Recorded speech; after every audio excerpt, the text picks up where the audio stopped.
Hello everybody, this is JP3 here with our next entry in the Deathless, Painless, Exploitless series with the mission number 5, playable mission number 5 in Halo 2 on Legendary, the Oracle. Now, you may notice that I have a fuel rod weapon with me with almost a full clip. This was brought over from the Arbiter, a mission that I played before this, distinctly to bring the fuel rod with me. It is going to be the key to a very painless and exploitless way to beat the final boss, the Heretics, Sesa, Refumi, him and his 2 holograms and all that stuff.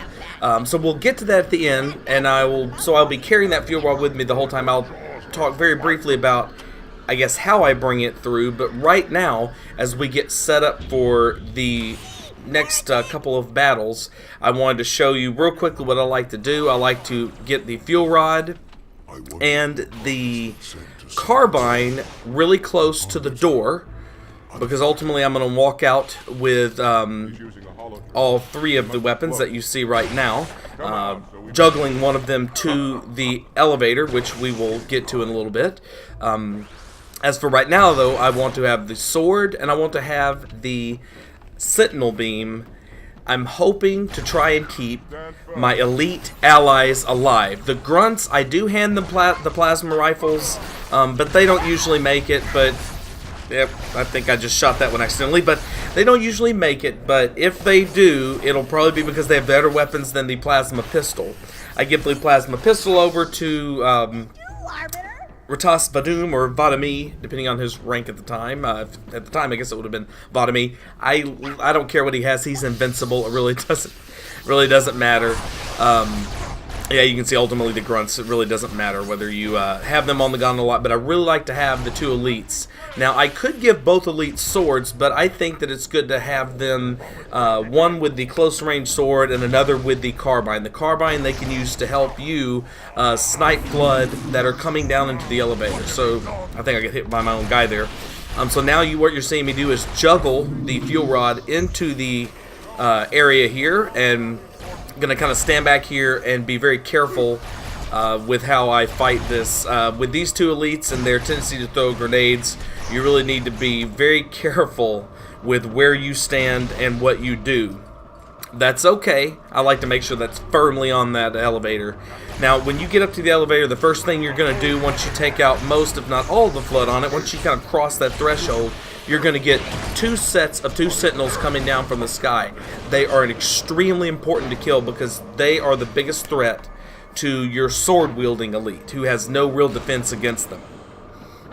As for the flood themselves, me and one of my allies are going to try to take them before they even land on the elevator. Of course, that's very hard to do, even though none of these flood, it should be noted, have shields. So they're all headshot capable.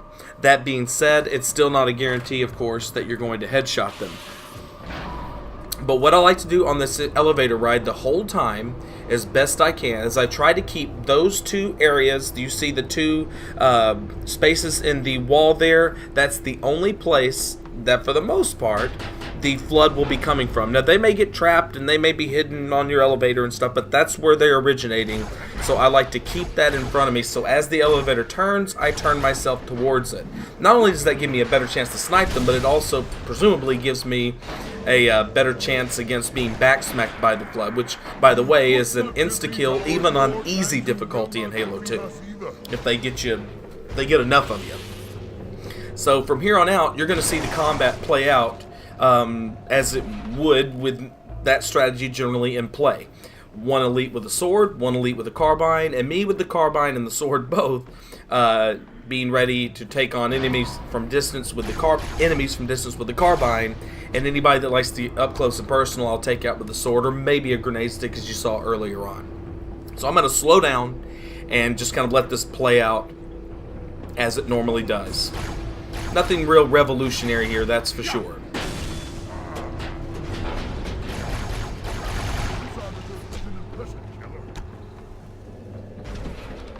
Notice how I'm keeping my distance away from my elite allies.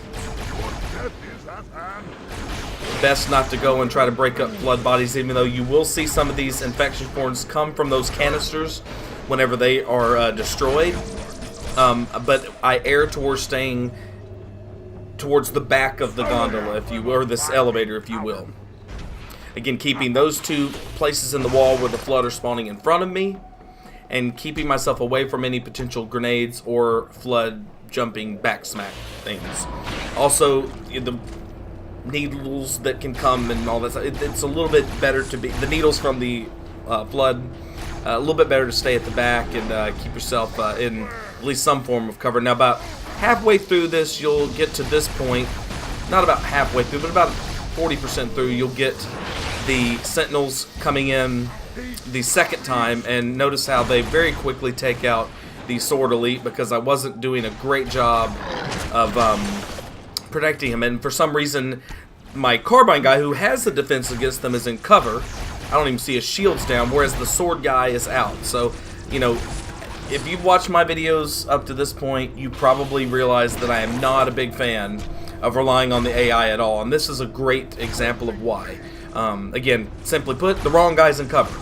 The guy with the sword, who has no defense against the Sentinels, should be in cover. The guy with the Carbine, who can take them down very easily, should not be. But alas, that's what we get.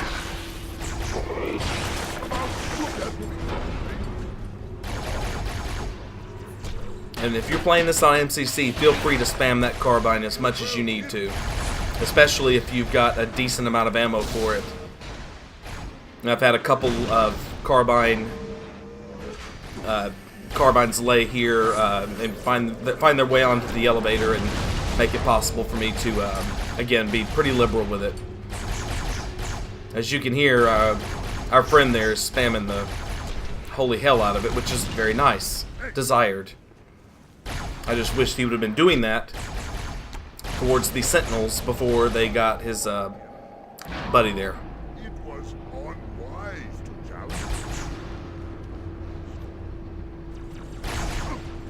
Notice I'm always keeping my body to the back of where those flood are spawning, and to where I can see up and hopefully snipe them before they make their way down. Again, none of these here have shields. The flood don't have shields until you see them in the second of the two Arbiter/Flood missions in Sacred Icon and Quarantine Zone.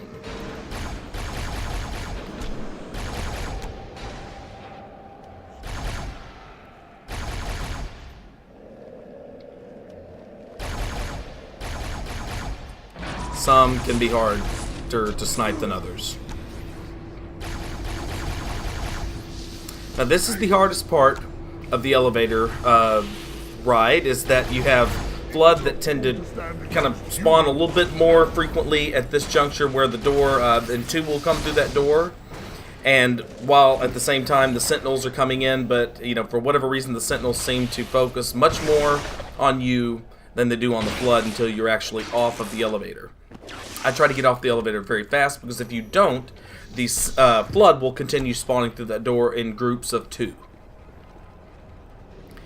When you go away from it, that flood spawn will stop. However, if there are any flood or Sentinels remaining, they will be in this area. So I usually like to see if I can goose any out that are in hiding, and lo and behold, there was one left. However, our friend did not make it past this point, which is fine. His best work was done on this elevator. I don't really need him for the rest of the level. And neither should you. So notice I'm juggling the fuel rod in here with us.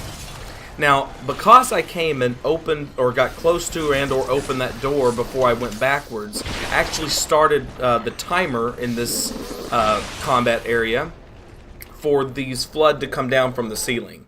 I think it's on a timer, I'm not really sure. It could happen whenever there's enough death that occurs down there, but I'm pretty sure it's on a timer. Just a quick note, you saw the pause there. I'm using the Xbox One DVR to record these, and so it only records for 10 minutes at a time. So these are all kind of been put together using a video editing software. However, these are all from the exact same run. None of this is this is one single segment. Undoubtedly, and you can use the time and the scoring down there and just generally by watching it, you can see that obviously it wasn't something that was cut or blended in some way, shape, or form from separate runs. And that's partially the reason I do it. That's partially the reason why you saw me start from a restart as opposed to from the main menu, is because I had to use the I would have to use the resume and all that stuff anyway. So I just if I had a fail, I just restarted it as opposed to starting all over and like I would normally do. And I will eventually get fail videos out for my latest entries into this series. A little bit busy. Those are a little bit harder to make. They require a lot more effort on the back end. And so, whereas this just requires me to watch it and talk about it. And since I'm intimately familiar with all these levels for the most part, that's not nearly as hard to do as it is to try to make a kind of mash up a video. And I keep on trying to come up with different ideas, as opposed to them all just being kind of based on the same theme. So that content will be out at some point. Perhaps even require me to take a break from doing this to get those out. But yeah, I know I need to do it for Delta Halo, for Regret, for Arbiter, and now for Oracle. And trust me, there were plenty of fails across all of those levels. So it's not like they don't exist. That little trick there, you've probably seen done before. That can be done a heck of a lot more elegantly. You definitely want to have it drop, though, to the ground before you stick it. If you just stick it while it's walking, it will perhaps explode it and then cause the... I don't know, I gotta admit I haven't done that in a long time, just stuck it. I think when you do that, what happens is I think I know what happens now. If you stick it before it's ready to explode, you will kill it, it will fall over and then explode, which is really crappy. However, if you put it in a position where it's about to explode and then immediately throw a grenade on it, it will not only kill it, will also kill all of the infection forms it's supposed to spew. Now, this is something that I don't remember happening a lot with the original Halo 2. Sometimes enemies will get stuck somewhere, because the rest of this mission is not really on a timer. You clear, I think in every case, all of the enemies, and then the next wave starts. Now in this case, here's the enemy. So the first wave is going to complete here. It's the one we kind of walked in on. This wave involves Heretics coming into the room from up there. Normally I am in a position to where I know exactly where they're going to come up, and I stick them with grenades. We were out of that position because we had to find Idiot over there who was, I don't know if he's stuck in the geometry, I don't know what the hell he was doing. But nonetheless, it screwed the smoothness of this up quite a bit. Because again, normally I know exactly where they're coming from, so I just stick them as they're arriving into the room and distracted by their entrance. And their entrance usually involves shooting down at Flood that are starting to spawn in. Most of the Flood that spawn in with them are carrier forms. But once that wave is complete, the carrier forms are all done, along with any combat forms that spawn, and the Heretics are finished, which it looks like they got routed. I think it's 2 of them. Once that all happens, and you kill this carrier form that's over to the right at this juncture, then you get what is arguably the hardest wave, which is what I'll call Wave 3. Notice I'm going around and breaking up bodies. I don't want any more problems than what I'm about to face. That's the way you do that. And so now you see checkpoint done. Now you're going to have Flood come in 2 at a time from random places on the 2nd floor. On legendary difficulty, they almost always carry weapons, and if needed, they will rush you, and they really can make your life very miserable. My advice to you is to get very good at headshotting and to shoot them all with the carbine as opposed to trying to whack them all with the sword. As you can see, he's all the way down there. He's not even firing the plasma rifle that fast, and was able to get my shields down to about 10%.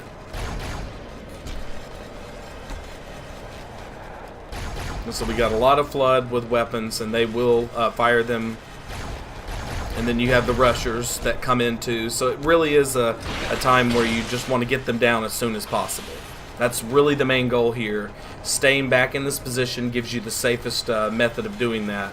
And again, using the headshot capabilities of the carbine. Yeah, it's not as fun or as cool as doing it with the sword and just kind of letting them come back to you and carving them up. But There's also another benefit to doing this as well.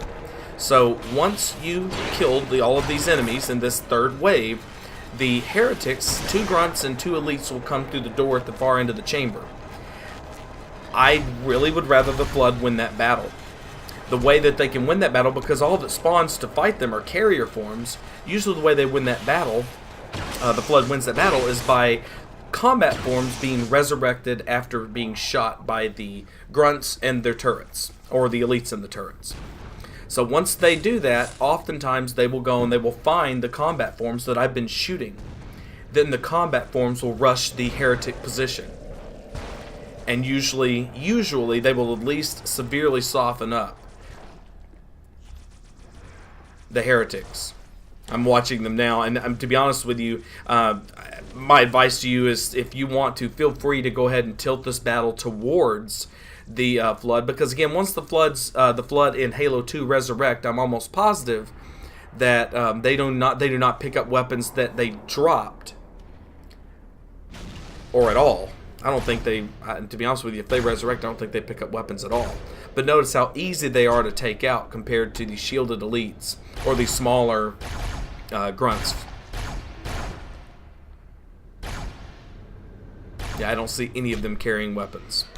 So I believe if they resurrect, I'm almost positive they can't carry a weapon. And they certainly can't mount the turret, which will shred you to bits. Now, at this point, once that door opens, you can obviously go ahead and go through it. You do not have to complete this room in terms of killing all the Flood or the carrier forms or the infection forms, but I'm a completionist. Perhaps to a fault.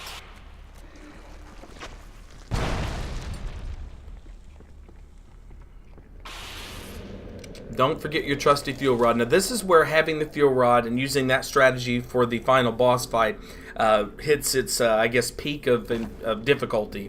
It does increase the difficulty of the remainder of the level, because obviously the preferred loadout would be the carbine and the sword. This is actually useless. I'm not entirely sure why I'm walking around and looking for Flood bodies to break up, other than just maybe being a little bit anal about my completionist tendencies. So yes, the rest of the level would be a lot easier, save for the boss fight, if you had the sword and the carbine on you. But we will find ways to use the sword whenever we need to. Bring the Phantoms close to the mine. You're not leaving until the leader of the Even if we have to put the fuel rod down for a little bit. Remember, once you've picked it up, if you put it down, it will not despawn, except for in one situation. Oh gosh, I should have brought this up. So if you decide, like I tried to once, to bring continue to juggle the sword or the carbine into this area, once you get into that elevator, whatever weapon you have that's laying on the ground will despawn. I want you to make sure and understand when I say this is one of the very few times that a weapon will despawn, that I'm aware of, that a weapon will despawn on you after you've picked it up. And so do not, if you can try it if you want, maybe I was just unlucky. So if you do try to juggle something in, juggle the weapon you don't want in, and by God, do not juggle the fuel rod. And leave it on the ground whenever whenever the door closes and the other door opens. During that process, I've had the weapon I laid down despawn on me. And if the fuel rod despawns, I believe that elevator section comes with a checkpoint. You might be screwed.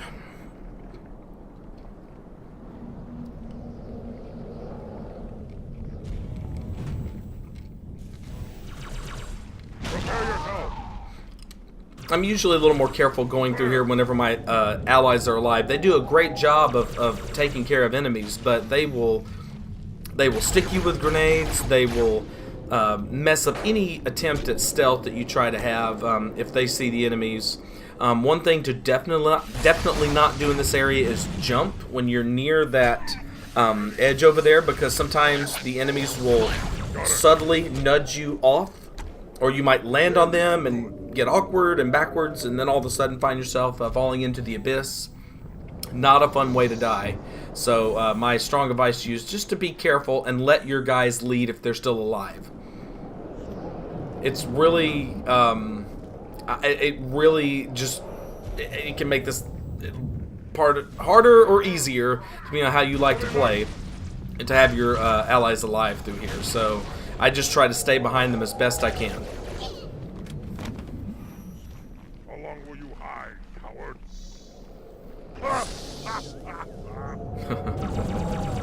And we notice there, our ally comes through in a big way, gets a stick on one of the heretics, heretic elites. Very nice. And I believe this area is clear. Now, the next area can be tricky without the sword and the carbine.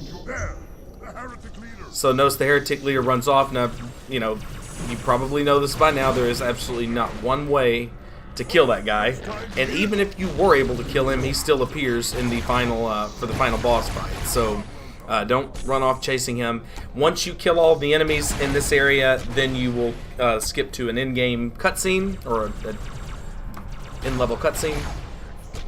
You can watch it. It's kind of cool. It's one of the better cutscenes in the game that isn't really bombastic or big. Just the dialogue between the characters and the voice acting. It's all really superb in Halo 2. But we're going to skip it here because we're focusing on gameplay in this Take my blade. walk/playthrough. Alright, so here's where we trade out the... Here's where we're going to do some juggling and make sure that we have these 3 weapons available to us for this section here. So eventually we're going to get some flood that come through that door. I think we were looking away when it opened. I like to make sure they're all dead, just again kind of maybe being a little bit of a completionist, not wanting to skip past anything. Not sure why he took so long to kill, except for, I don't know, maybe some less than optimal shooting. Now there are carrier forms, so you do want to break up these bodies, but you want to be very careful. You don't want to be sitting there breaking up those bodies and all of a sudden 2 or 3 Sentinels concentrate fire and that will kill you extremely fast.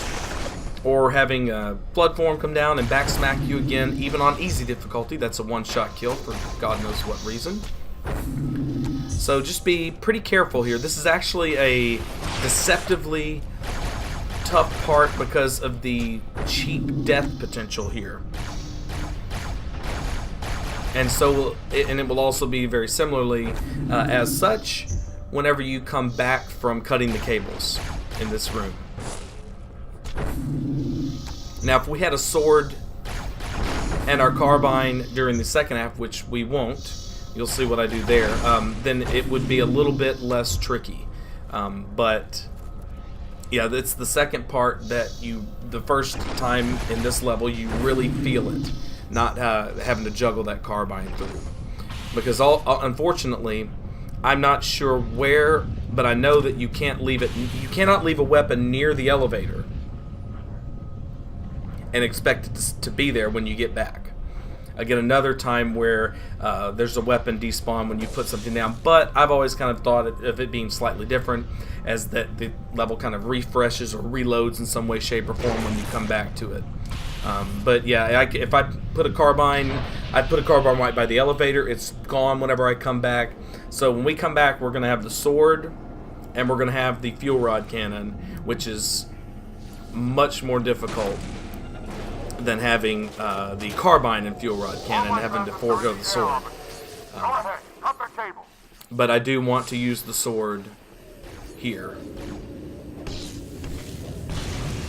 Nothing to chance. This can be an extremely difficult level for combat, or difficult area for combat if you're not fast and quick and using the camos and all that stuff. So just if you kind of watch what I do, I am just cutting cables, and as soon as you cut a cable, what happens is the enemies start to focus on you, or even as you start to move toward it. Now the third cable is where you get your window. Once you cut the third cable, all the enemies, actually even the flood, every Sentinels, everything looks up at the result of your actions. That's where you go down and you get on the elevator. I'm not saying you're completely safe here, but I don't think I've ever died at this part. Now, I don't know what would happen if you lingered in this area. I should playtest it just for fun.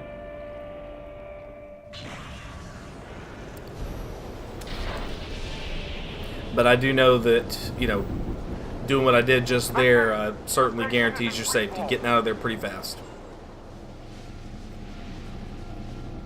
Now, this can be a very tricky part, because what you end up facing, of course, is Sentinels without a ranged weapon that's not your fuel rod that you're trying to conserve ammo for. So we get a little stuck here, because even though there's flood spawning out of doors, the Sentinels, for whatever the hell reason, decide to prioritize me. I'm still not 100% sure why they're being aggressive towards me, other than that the Heretic leader has told them to. Or that the Heretic leader, in league with 343 Guilty Spark, has, again, arranged for that to be the case. But nonetheless, and we also have a Heretic down there with a carbine. Of course, he will chew you up really fast. And so we're also being mindful of him as well. Instead of just jumping and getting down very fast, we're keeping the relative cover of this area up here, this little ledge that cannot be accessed by enemies, except for, of course, the Sentinels. Now, notice I had to ultimately, or felt the need to ultimately waste the fuel rod, since that Sentinel, for whatever the hell reason, would not go away and do what its job is, which is to fight the flood. It would rather focus on me and let a Heretic elite die, which, you know, it didn't, but it could have, right? Go ahead and get rid of him, since he is by far the scariest one in this room at this juncture. He can much more easily dodge the fuel rods that I would normally shoot at the Sentinels, which are scary as well. Now, this is where I can pick up a carbine. I do go ahead and put down the sword instead of the fuel rod, because in an ideal world, I wouldn't have to go back up there. In an ideal world, the flood would have already, the flood and Sentinels would have, the flood would have put pressure on the Sentinels, and then the flood would have made their way over to that doorway where the remainder of the Heretics are kind of hiding out and just kind of sitting there. Now, the Heretics can sometimes come out from that door to attack flood that are coming towards them. If they see you, they will shoot you down. I have a very, very sad fail that went very similarly, that went like that. I was kind of in the center, and I was fighting these guys, and he came out and was shooting at them, and all of a sudden immediately started shooting at me once they were finished. So, and it was, you know, of course, you know, time to kill at 1.5 seconds, even from distance, and I was dead before I knew it. So, if you want to make your life easier, hang back, be very careful around this door, and hope to God that the flood at least go in there, maybe take care of the grunts. Now, at some point, what I would like to do is to go in there and finish them off with some back smacks. That would be my preference, as opposed to, you know, I guess trying to carbine till the elite shield is gone, which would take a very long time and would likely result in my death by something. So right now, I'm pretty sure there's only one elite in there. Pretty sure. So at some point, I don't know exactly what I'm doing here. Maybe I think I decided to take the sword with a kind of a just-in-case clause. But yep, so we don't have the grunt in here.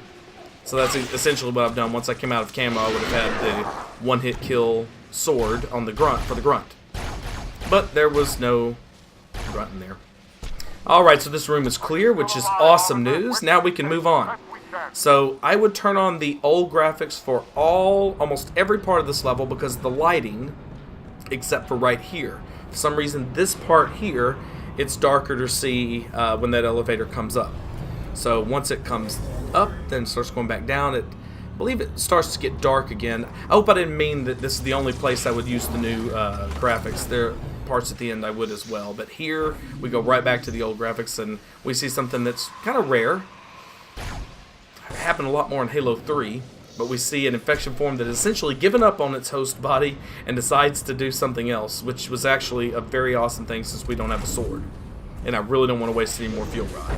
So I'm not sure what happened to the Sentinel. There it is right there.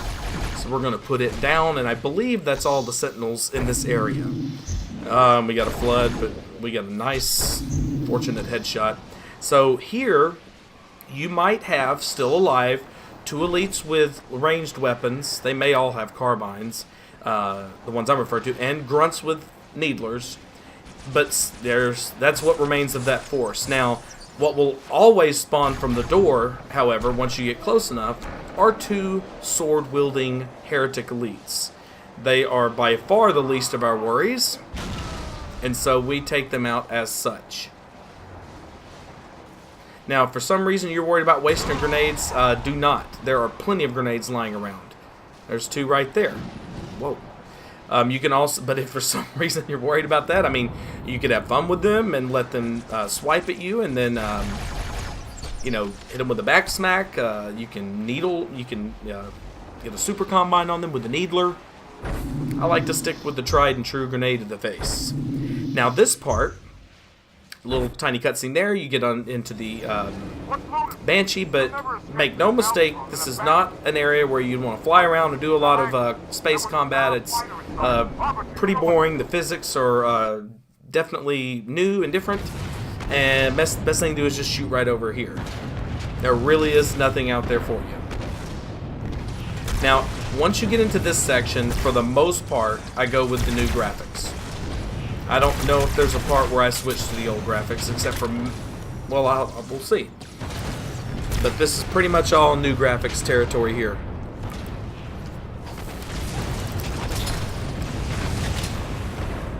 There is a grunt down there, if he's still alive, that has a needler. I'd leave him alive until all the flood combat forms had stopped rushing through the door, because he does a really good job of, as long as he stays alive. Usually he doesn't live even that long, but as long as he stays alive, he can get super combines on them and do us quite a few favors as a result.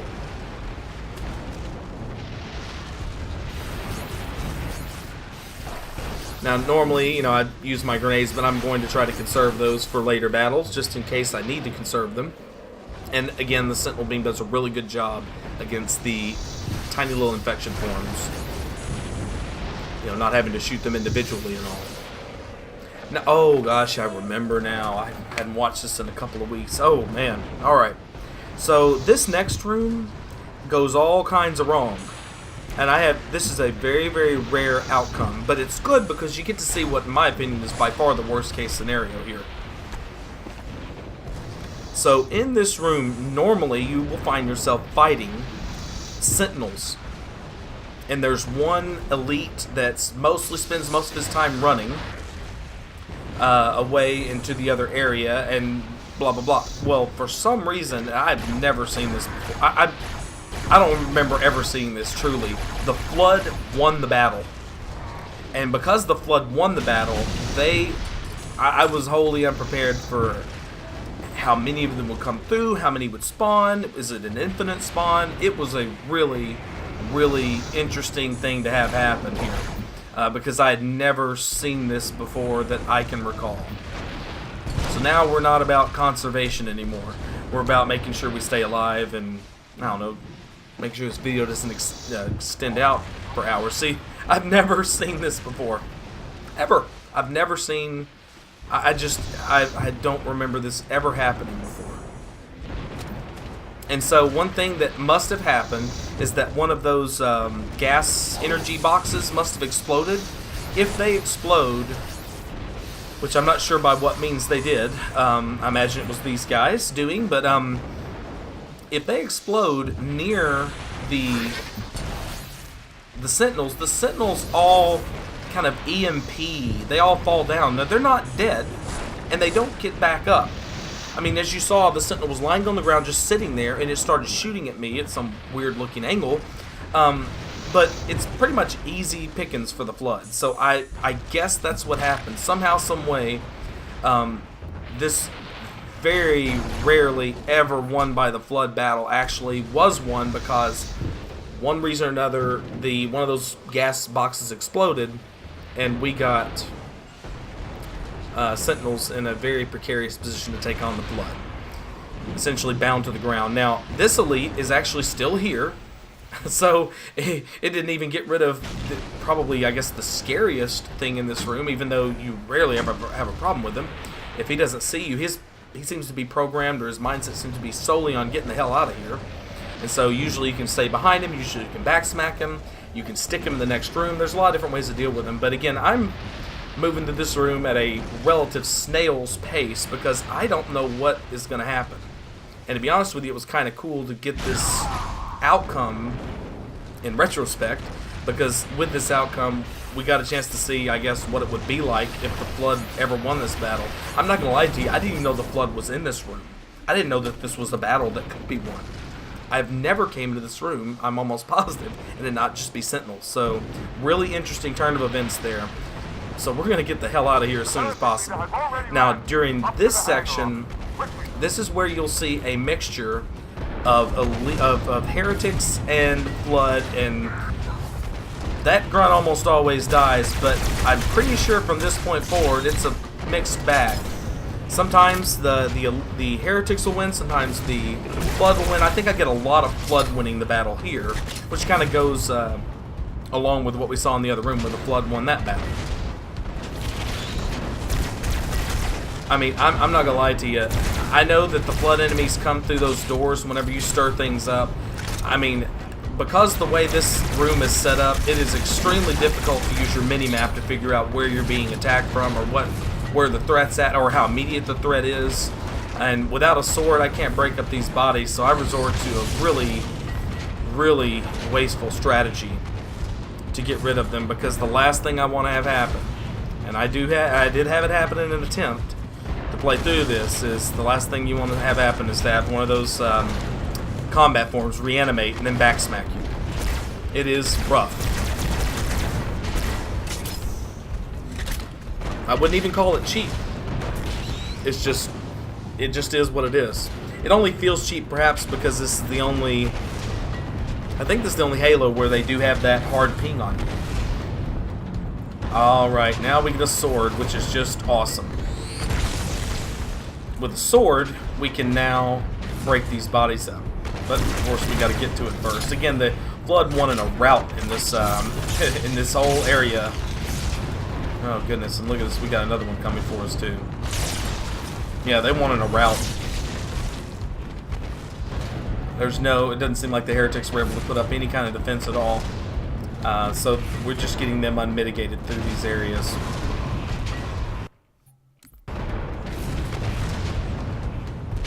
Some carbine ammo, very nice.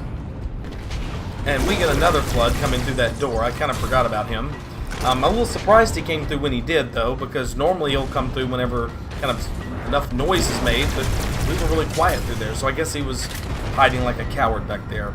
But because we just killed two of them, and I know a carrier form can also come through and explode, I'm not sure what that pause... Oh, I remember. I think my controller disconnected.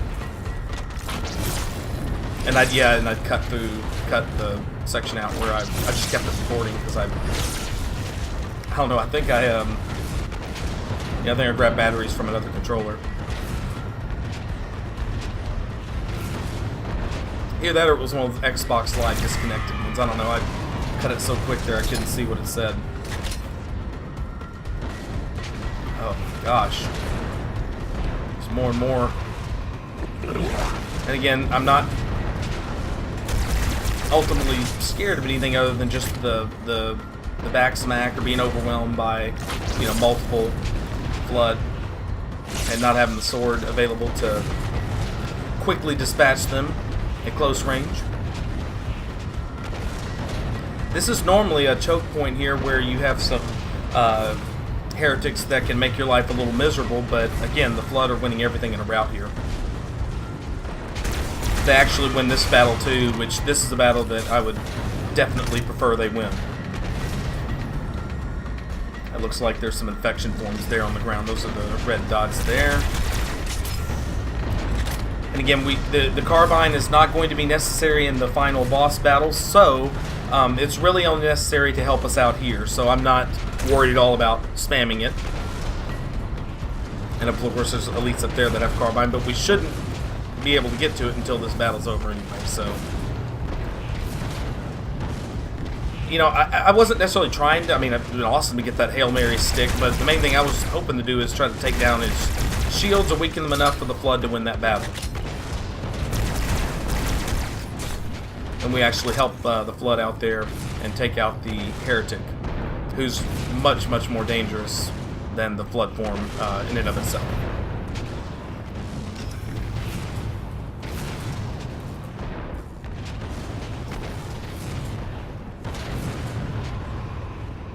Alright, so we have a Flood coming for us over here. So I think I'm gonna play this a lot more safely, as if we were... Well, we're 40 minutes into this mission. I couldn't tell if he had a weapon on him. It looked like he was running with his hands waving, which usually means he doesn't have a weapon. But, oh gosh. My weapon juggling skills there were not quite up to par. I didn't know if he was going to flash out of there or not.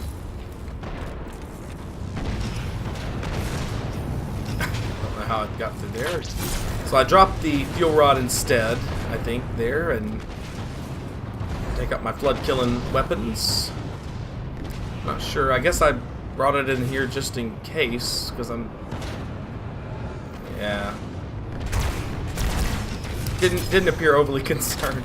So that was a little bit of a waste of time, but I don't know, maybe it would have saved my life under different conditions. So, alright.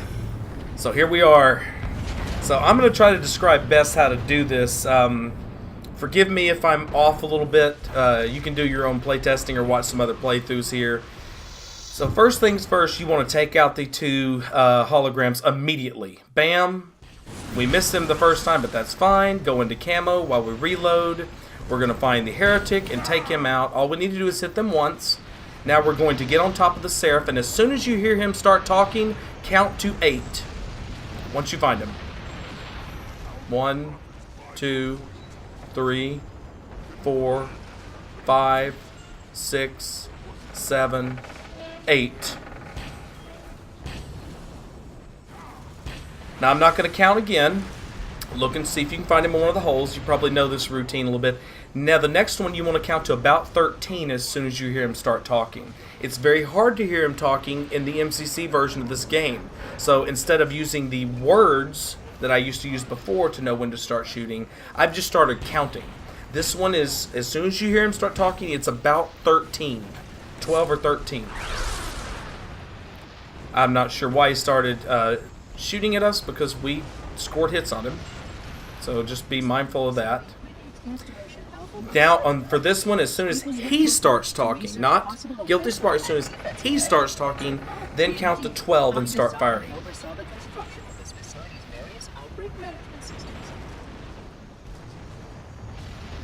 There it goes.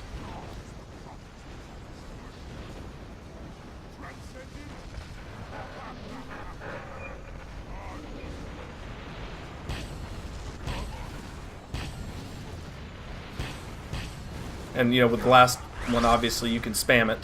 So we got him with very, very little fanfare. As you can tell there again, the method worked pretty well. Did the count in my head. So as soon as I hear him start talking, it's, for the first one, after you've got him in the hole, it's 8 seconds. The second one, it's 13 seconds or thereabouts. And then the last one is 12 seconds or thereabouts. And so by doing that, you give yourself the best chance to take him out with hopefully one of the 5 fuel rods you can fire in rapid succession. And so, again, I can't remember it, but in the past I used to use the sentencing or the phrasing. So as soon as he said a word, you could start spamming it. And by the time the fuel rod got there, he was vulnerable. But in MCC, I can't hear what he's saying nearly as well. And I don't play with headphones. So try that method out. If you fail with it, then just don't have the Iron Skull on. Lord knows I didn't for these missions, because I still wanted to do some testing and all that stuff and see if there were some easier ways to complete them when I was playing them this time around. When I was playing them around the time that I recorded this. So anyway, so that's it for the Oracle. It's really not that difficult of a mission, except for that boss fight. And so with that boss fight, with us having the fuel rod with us, we were able to take him out fairly easily with the counting method that I used. Just so you know really fast, there's some other methods for killing him that doesn't involve sword flying to his position. Most of them do involve the sword.